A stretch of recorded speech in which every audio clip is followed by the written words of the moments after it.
When people think of the Second World War, they often recall tanks, planes, and frontline battles. But what often gets overlooked is the quiet struggle happening in the backyards and kitchens of ordinary families, in cities blacked out at night and villages stripped of resources. Survival depended on more than courage. It demanded ingenuity. Fuel shortages, rationing, and supply disruptions meant the average family could not rely on traditional stoves or heaters. So instead, they turned to what they had: scrap metal, broken tools, discarded drums, and even parts of machines. From these scraps came stoves that not only cooked meals, but also kept families alive during winters that threatened to freeze homes from the inside out. These backyard creations were not luxuries. They were lifelines, hammered together under conditions where failure was simply not an option. Civilian families faced the same cold battles as soldiers. While soldiers dug trenches and improvised heaters at the front, civilians endured bombings, evacuations, and crippling shortages. Coal and kerosene were rationed tightly across Europe and Asia. In Britain, fuel shortages meant many homes could not run their normal coal stoves for long. In the Soviet Union, families who had been displaced or whose homes were bombed often had to rebuild from the ground up with no access to traditional supplies. The challenge was the same: how to generate enough heat for cooking and survival using only the scraps left behind by war. Families quickly learned that every piece of metal, no matter how bent or rusted, had potential. What had once been a bucket might now become the shell of a stove. A cracked oil drum could be cut down, refitted, and turned into a heater. In those times, resourcefulness was worth more than money. Scrap metal became the backbone of improvised stoves. The most common backyard stoves of the Second World War were built from old barrels, tin cans, and salvaged sheet metal. These materials were everywhere in wartime environments because industry was running at full capacity. Families learned to cut small openings at the base for airflow, line the inside with bricks or clay for insulation. A simple 50-gallon drum could be transformed into a wood-burning stove by cutting a door at the front for fuel. Even those without welding skills managed with rivets, bolts, or clay seals. These stoves burned wood, peat, or even dried weeds, whatever could produce heat. The principle was not sophistication, but practicality. Taking what was at hand and reshaping it into something that sustained life. Backyard stoves reflected community as much as survival.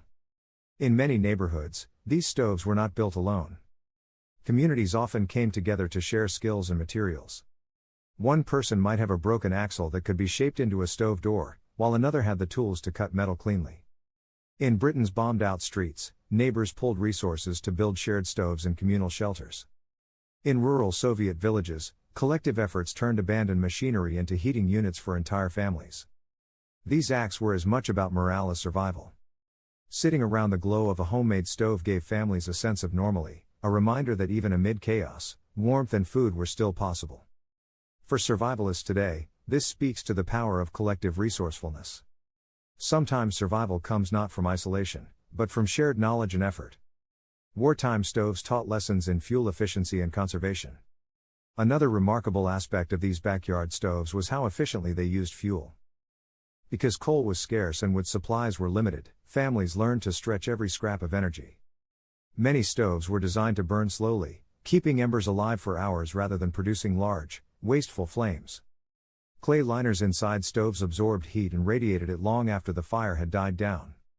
Some families even built double-chamber stoves where gases from the first burn were fed into a second chamber to extract more energy before escaping. These methods were born out of necessity, but they remain valuable today. A modern survivalist with limited fuel can apply the same principles by insulating a fire pit with stone or clay, restricting airflow to create a slow burn, and capturing as much radiant heat as possible rather than letting it vanish up a chimney. These methods can still be applied in survival and homesteading. For anyone interested in self-reliance today, the wartime stove offers practical lessons. Start with a metal container such as a small barrel or even a large tin can.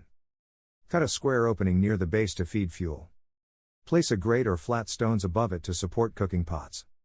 If smoke is a concern, attach a metal pipe or dig a small trench leading outward to vent gases safely.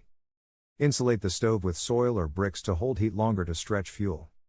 Feed the fire with small sticks and twigs instead of large logs, keeping it smoldering instead of roaring.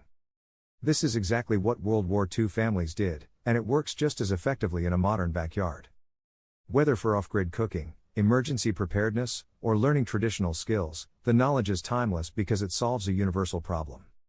How to survive when normal systems fail. Scrap metal stoves became symbols of endurance in wartime life. Looking back, these backyard stoves represent more than just practical solutions. They symbolize resilience. Every stove built from twisted scrap or discarded machinery was a statement of defiance against hardship. Families refused to freeze, refused to let shortages dictate whether they could feed themselves, and refused to surrender comfort entirely to the chaos of war. These stoves are not remembered as weapons of war, but in many ways they were just as important because they sustained the people behind the front lines. They remind us that survival is rarely about perfect conditions. It is about adaptability, grit, and the ability to see value where others see waste. The story of World War II backyard stoves is not only a historical account, but also a blueprint for resilience that still matters. For historians, it provides insight into how ordinary civilians endured conditions as brutal as any battlefield. For survivalists and homesteaders, it delivers practical techniques that can be replicated today. This is why these stories remain evergreen. They're not just about the past. They're about preparation for the future. If you value history that teaches survival and survival knowledge that draws strength from history, then subscribe to In the Beginning and share this video with others who seek the same. These lessons are too important to be forgotten, and together we keep them alive.